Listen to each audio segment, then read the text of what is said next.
कल एक अग्निवीर जवान नौकरी छोड़कर भाग के आ गया और स्टेशन से मेरे को फोन करके बताया, सर पहले मैंने नौकरी छोड़ दी है।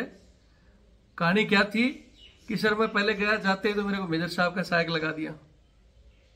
वहां सारे जो काम नहीं करने थे वो काम करें, उनको कुत्ते को पोटी कराओ, उनके बच्चे का ड्राइवर तक बदला, सब काम करें।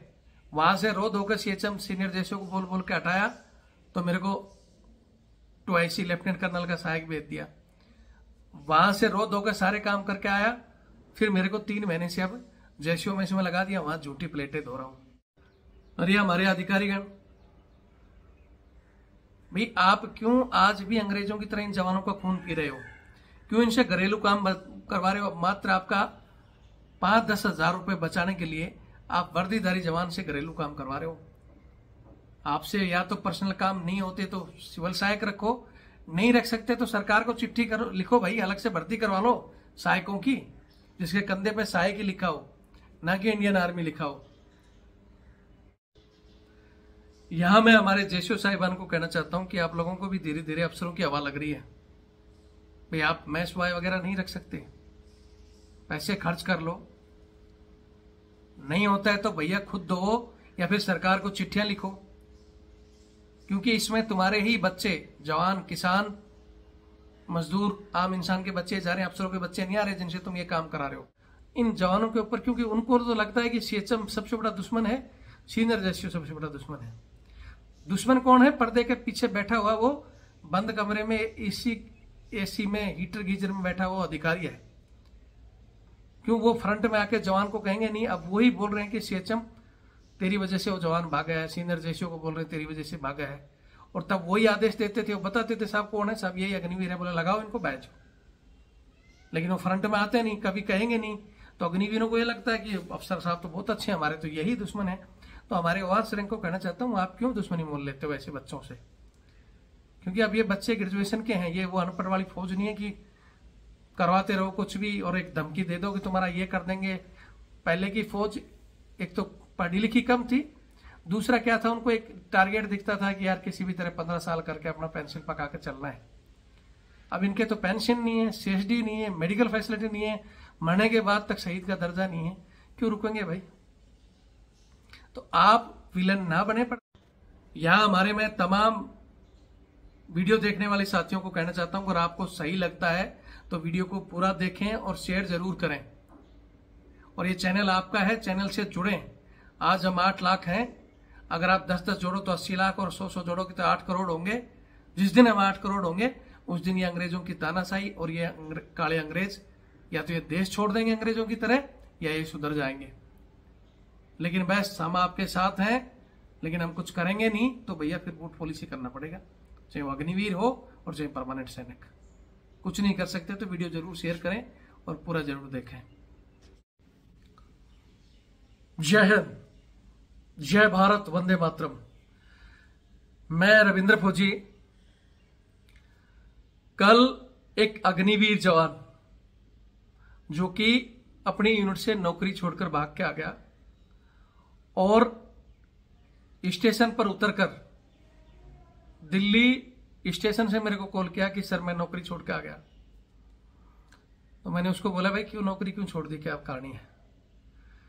बोले सर 3 महीने से जेसीओ मेस में उनकी प्लेटें उठाओ और झूठी प्लेट धुला रहे हैं, और तंग आकर मैं बोलते बोलते अंत में नौकरी छोड़ कर आ गया। मैं बोले यार चला जा, तो सीएचएम का या उनका नंबर दे, मैं बता दूंगा, वापस चला जा, नौकरी कर ले। बोले सर नौकरी नहीं करूंगा, क्योंकि बोले मैं यूनिट में आए हुए मेरे को लगभग 7-8 महीने हुए हैं, जिसमें आते ही पहले तो मेरे को सहायक भेज दिया, एक मेजर साहब के वहां सहायक भेजा, तो उसकी मैम साहब मेरे को कभी भैया यहाँ डस्टिंग करो, वहां डस्टिंग करो, भैया कुत्ते को पोटी करा के लाओ, उसका बच्चे का ड्राइवर तक बोलती थी बदली करो। तो मैं 8-10 दिन निकाला सीएचएम को, सीनियर जैसों को बोल बोल के भाई मेरी बदली कर दो, मेरी बदली कर दो, मैं नहीं करूंगा नहीं करूंगा। तब बड़ी मुश्किल से 10 दिन बाद एक दूसरा अग्निवीर भेज दिया, मेरे को लाइन में रखा, और मैंने उनको बोला कि भाई मेरी ड्यूटी डाटी जो भी लगाना है लगा लो। फिर थोड़े दिन बाद बोला कि ठीक है, वहां तो तू सिंगल था इसलिए ज्यादा काम था, एक हमारे टवाइसी साहब लेफ्टिनेंट कर्नल के पास बड्डी भेज दिया। वहां 2 थे, तो वहां मेरे को बाहर गार्डन गुडन का काम दिया, और अंदर वो एक पुराना बंदा था, कोई नायक, वो काम कर रहा था। 5-10 दिन में वो बंदा भी मेरे को बोला कि भाई अब मैं छुट्टी जाने वाला हूं, अंदर का काम सीख ले।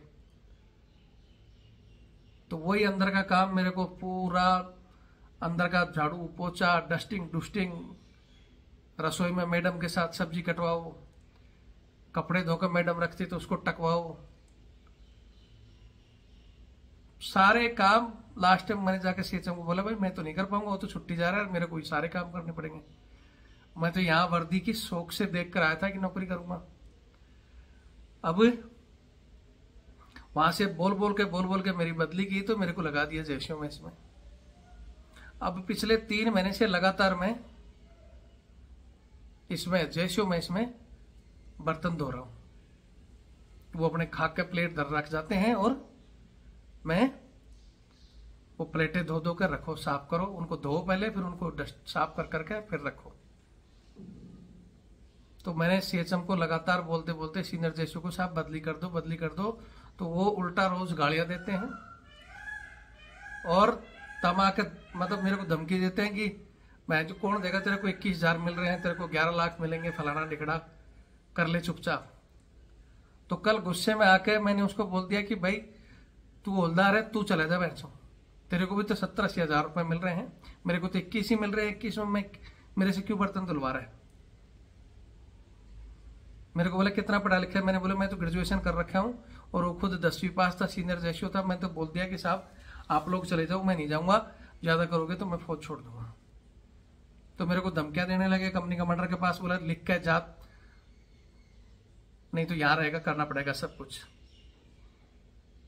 तो मैंने एप्लीकेशन दी, आई कार्ड रखा वहां और फेंक के, और रात को मैं तो भाग के आ गया। अब बोले मैं आ गया तो अब मेरे को कॉल कर रहे हैं, तो वापिस आ जा कि अब तेरे से काम नहीं कराएंगे। बोले हम 3-4 अग्निवीर हैं, वही अब मेजर साहब के पास भी अग्निवीर है, वहीं टवाइसी साहब का अग्निवीर है, मेरे को जैशियो मैच में लगा रखा है, कोई अफसर मैच में बर्तन धो रहा है, मतलब हमारे को तो लेबर से भी खराब हालत कर रखी है। तो मैंने उसको बोला कि भाई तू कम से कम ये देश की जनता के सामने रखो। तो बोले नहीं सर मैं रखूंगा नहीं, मैं घर वालों को भी नहीं बताऊंगा, अब मेरे पास 2 ही रास्ते हैं, या तो मैं कुछ कर लूं या चुपचाप बोले बहन चो, इससे अच्छा तो मैं केले की रेडी लगा लूंगा, कहीं और मजदूरी कर लूंगा, जो 20 का 21,000 उसमें लेकर मेरा सम्मान तो बचा रहेगा। बोले साहब मैंने इतनी भर्तियां देखी थी, मैं 15-16 साल से लग गया था कि भाई मैं भर्ती मतलब मेहनत की, मैंने दुनिया भर की एकेडमियां, इतनी खर्चा, वो जितना मेरे को 10-11 लाख की बात कर रहे हैं उतना तो बोले मैंने खर्च कर दिया, बोले एकेडमियों में जा जाके मेहनत कर करके। और मैं पहले भी भर्ती में जो अग्निपथ आई थी उस समय मैं सेलेक्ट था, एनसीसीसी सर्टिफिकेट में सेलेक्ट था, मेरा रिटर्न होना नहीं था, मैं सेलेक्ट हो गया था, तब मैंने खर्चा कर दिया। घर वालों ने मेरे ने कि भाई हाँ भर्ती हो गया, और एकाएक अग्निपथ योजना की बहन, हमारा तो नॉर्थ गुम हो गया था। उस समय भी मेरी तो जमीन घूम गई थी। मेरे माँ बाप हालांकि इतने बड़े नहीं है, नॉर्मल है, मिडिल परिवार से हैं, लेकिन उनका और मेरा तो दिमाग खराब हो गया था। कितनी तैयारी करी, वर्दी के सपने देखे, और भर्तियां कैंसिल हो गई। खूब भागे दौड़े, आंदोलन भी किया, आपका साथ भी हम देखते रहते थे वीडियो की, कब कोई कोर्ट से आ जाए और हमारी भर्ती हो जाए, लेकिन वो सपना टूट गया। उसके बाद ये अग्निवीर आई, हालांकि मेरा भी दिल नहीं किया कि मैं नहीं जाऊं, माँ बाप ने भी बोला रहने दे, तू कुछ और नौकरी कर ले, ग्रेजुएशन में करा हुआ हूं, लेकिन मेरा एक ही सपना था कि नई वर्दी पहननी है और चला बॉर्डर पर खड़ा होना ही होना है, बंदूक हाथ में लेकर ड्यूटी करनी है। इसलिए मैं मजबूरी में अग्निवीर में चला गया। अग्निवीर भर्ती देखी, सिलेक्ट हो गया, ट्रेनिंग करी, और वहां से यूनिट में पहुंच गए।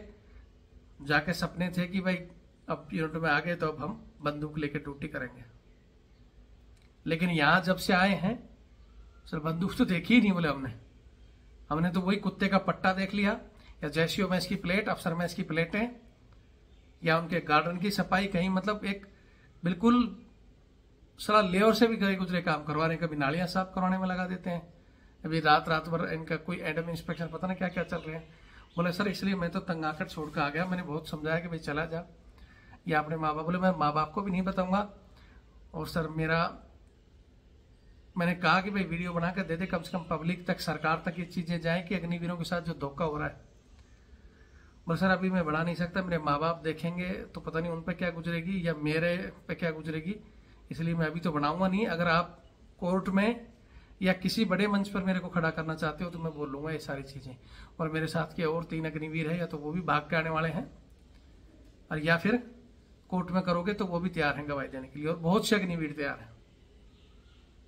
मतलब एक तो साल बाद में, 4 साल बाद में बोला हमारा फ्यूचर नहीं, 1.5-2 साल तो ये निकल गया हमारी ऐसे ही, 2 साल की नौकरी बची है, उसमें भी बर्तन ही धोए, इससे अच्छा तो हम बाहर ही कुछ कर लेंगे। तो यहाँ इस वीडियो के माध्यम से मैं मेरे देश की जनता को कहना चाहता हूँ, देश की जनता को तो मैं बाद में कहूंगा, पहले मैं मेरे वहां जो हमारे CHM सीनियर जेसीयू की ड्यूटी करते हैं उन लोगों से कहना चाहता हूँ।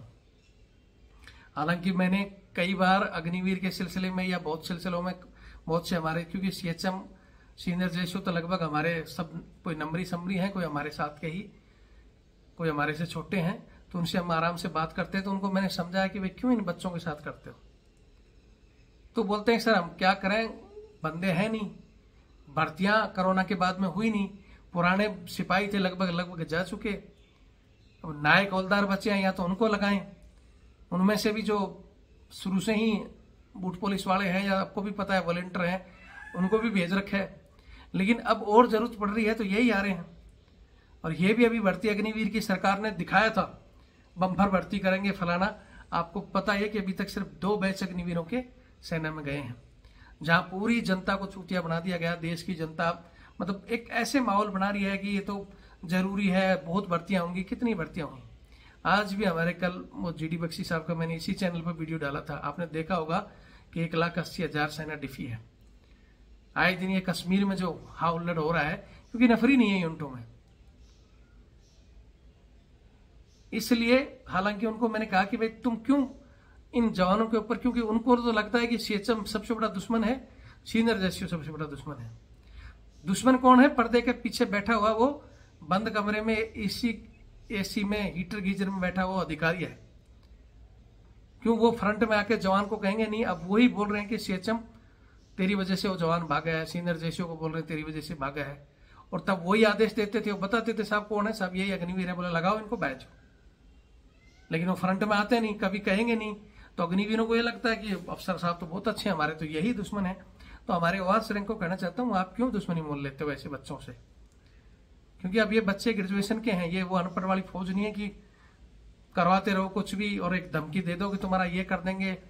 पहले की फौज एक तो पढ़ी लिखी कम थी, दूसरा क्या था, उनको एक टारगेट दिखता था कि यार किसी भी तरह 15 साल करके अपना पेंशन पका के चलना है। अब इनके तो पेंशन नहीं है, CSD नहीं है, मेडिकल फैसिलिटी नहीं है, मरने के बाद तक शहीद का दर्जा नहीं है, क्यों रुकेंगे भाई? तो आप विलन ना बने पर्दे के पीछे, आप मतलब सामने विलन नहीं बन के पर्दे के पीछे बैठे लोगों को डायरेक्ट मिला दो, साहब ये है और ये कहानी है। और जो हमारे अधिकारी हैं, मैं फिर कह रहा हूं, एक जमाना था, आपको पता है हिंदुस्तान में एक बार बोला गया था कि फौज की संडे की तनख्वाह बंद कर दो। तो हमारे अधिकारी ने कहा था कि ठीक है संडे को लड़ाई लड़ेगी, तो फौज लड़ाई नहीं लड़ेगी और हम एक दिन संडे के दिन फौज को रेस्ट करा देंगे। तनख्वाह नहीं तो रेस्ट करेगी हमारी फौज। और एक दिन में अगर पाकिस्तान चढ़ाई कर गया या चाइना चढ़ाई कर गया तो दिल्ली तक साफ कर देगा। बाद में उस प्रधानमंत्री जी की, इंदिरा गांधी थी उस समय, और उसके सलाहकार जो आज बजट बचाने के लिए अग्निवीर योजना लाए हैं, प्रधानमंत्री जी के इर्द गिर्द जो घूम रहे हैं किताबी या कागजी कीड़े, जो किताबों में ही पढ़ते हैं, सारी चीज किताबों में ही सोचते हैं कि ये कर देंगे, टेक्नोलॉजी से कर देंगे, घंटा भी नहीं कर पाओगे टेक्नोलॉजी से। और रूस के पास बहुत टेक्नोलॉजी और बहुत हथियार थे, छोटा सा देश काबू नहीं आ रहा, कितने रूस को धकेल कर रख दिया है। जब तक मैन पावर नहीं, लड़ने वाले मर्द नहीं होंगे ना, तुम्हारे वो हीटर गीजर में बैठने वाले और कागजों में जो प्लान बनाने वाले लोग ना, वो जैसे वहां रख दिया ना कि ये कलेक्टर ये फलाना अफगानिस्तान में उसमें हुआ था, वैसे तुम्हारे को घुसेड़ कर रख देगा कोई, ये तुम्हारी पढ़ाई तुम्हारी उसमें। डिफेंस में जो बजट खर्च होता है वो आपकी सुरक्षा के लिए है। जो खुलेआम घूम रहे हो, जो आजादी की सांस ले रहे हो ना, और उसी पर कटिंग मारते जा रहे हो, तो उसका नुकसान, हालांकि नुकसान मिडिल क्लास की जनता को ही होना है। क्योंकि ये तो भाई वही कहानी है, जब अंग्रेज थे तब भी इनके लोग भी, हमारे हिंदुस्तान के लोग, इनके कोई कलेक्टर की नौकरी कर रहा था, पढ़े लिखे लोग, तो कोई इनकी वकालत कर रहा था, कोई कुछ कर रहा था। लड़ मर कौन रहा था? वही मिडिल क्लास का आदमी। तो ये तो वहां भी अधिकारी, इनको तो वहां भी पोस्टें मिल जाएंगी। ये तो आज भारत सरकार की गुणगान गाते हैं, उस समय दूसरी कोई गुलामी होगी तो उसकी गुणगान गाने लगे। तो इनको तो समझाना ही मूर्खता है। ये कागजों में प्लान बनाते हैं, लेकिन ग्राउंड में हकीकत क्या है वो नहीं देखते कि जवानों के साथ क्या हो रहा है। क्या वो जो जेसीओ मैच में आप 5 या 10 हजार रुपए में अपना मैच बॉय वगैरह नहीं रख सकते? बहुत से जेसीओ मैच में रहता है। रखो, नहीं रख सकते तो फिर खुद दो। अगर स्टैंडर्ड आपका बनाकर रखना है तो अलग से सिविल में रखो, या लिख कर दो कि भाई हम इन जवानों को क्यों, जब आप 21,000 भी इनको दिया जा रहा है, ट्रेनिंग में इनको सोल्जर के लिए तैयार किया जा रहा है, क्यों देश सेवा के लिए कर रहे हैं या तुम्हारे बर्तन धोने के लिए किया जा रहा है? या वो मांस है जिनके कुत्ते को मारे जा रहे हैं? 5 या 10 हजार सिविल सर्वेंट रखने के बजाय वो साला जवानों का खून पी रहे हैं। ये ब्रिटिश की प्रथाएं जो ब्रिटिश आर्मी में नहीं है, वर्ल्ड में कहीं नहीं है, ये हमारे हिंदुस्तान में चल रही है। इस पर सरकार गौर नहीं करती। क्यों नहीं करती? क्योंकि जिनके लिए हम बोलते हैं वही बोलते हैं चोर चोर मौसेरे। भाई इनको हेरा फेरी करके इनका तिजोरी भरने वाले वही लोग हैं। खुद की भी भर रहे हैं, नेताओं की भी भर रहे हैं। तो दूध देने वाली भैंस को कौन कुछ बोल सकता है? लट्स तो उसी के लगते हैं ना जब दूध देना बंद कर देती है। तो ये तो सरकार की दूध देने वाली भैंसें हैं। तो इसकी आवाज आम पब्लिक को उठानी चाहिए कि ये सरासर गलत हो रहे हैं जवानों के साथ। और ये अग्निवीर योजना में तो बिल्कुल ही हालत ऐसी है, धीरे धीरे इन लोगों की जब संख्या बढ़ने लगेगी या ये लोग कोर्ट में आएंगे, धीरे धीरे जैसे 4 साल आ रहा है, ड्रामा दिखाया जा रहा है इनको, 10% वहां फलाना दिखड़ा, आने दो। हमें पता है पहले भी कितने लोग गए हैं, क्या हालत हुई है। इसलिए आज के वीडियो में अभी ज्यादा कुछ नहीं कहूंगा, फिर वही वीडियो लंबा हो जाता है, फिर हमारे सारे कलेक्टर हैं, किसी के पास समय नहीं है। आगे की जो भी अपडेट होगी मैं बताऊंगा। अगर आपको लगता है कि भाई वीडियो सही है, जवानों के साथ गलत हो रहा है, तो वीडियो को ज्यादा से ज्यादा शेयर करें। और बार बार कहता हूं कि चैनल आपका है, चैनल से जुड़े। आज हम 8 लाख के करीब हैं। अगर आप 10-10 जोड़ो तो हम 80 लाख, 100-100 जोड़ो तो हम 8 करोड़ होंगे, और उस दिन बहुत बड़ी ताकत होगी आप और हम। लेकिन आप लोगों ने आवाज उठानी नहीं, फंस जाते हो। तब रविंद्र फौजी याद आता है, चाहे वो अग्निवीर हो चाहे सामान्य सैनिक हो। और जब रविंद्र फौजी कहता है कि भाई चैनल से जोड़ो, शेयर करो या आर्थिक मदद करो, तो वीडियो यहीं से छोड़ देते हो। तो जो लोग हैं चाहते हैं कि इन समस्याओं के लिए रविंद्र फौजी लड़े और इनका समाधान हो, तो ये मेरा नंबर है 82 90 35 45 13। ये फोन पे और पेटीएम से जुड़ा हुआ है। जितना आपसे हो सकता है कि भाई हाँ महीने में 2 महीने में मैं इतना डोनेट कर सकता हूँ, सहायता कर सकता हूँ, तो करो, ताकि हम इस चैनल को बढ़ा सकें, मजबूती से लड़ सकें। चाहे वो कोई भी रास्ते हों लड़ने के लिए। बोलते हैं ना, तन मन धन के बगैर लड़ाई नहीं लड़ी जाती। रविंद्र फौजी भी टाटा बिरला नहीं है, आप ही की तरह जवान से रिटायर्ड होकर और मैं इन चीजों से लड़ रहा हूँ। बहुत सी चीजों को हमने ठीक किया है और आगे भी कर सकते हैं, लेकिन बात बजट की आती है तो वीडियो यहीं छोड़ देते हो। तो कुछ नहीं कर सकते तो वीडियो देखकर शेयर जरूर कर देना, ताकि एक और हमारा कोई जवान गरीब परिवार से वहां गया हुआ ऐसी मुसीबतों में आकर वो नौकरी ना छोड़े। जय हिंद, जय भारत, वंदे मातरम।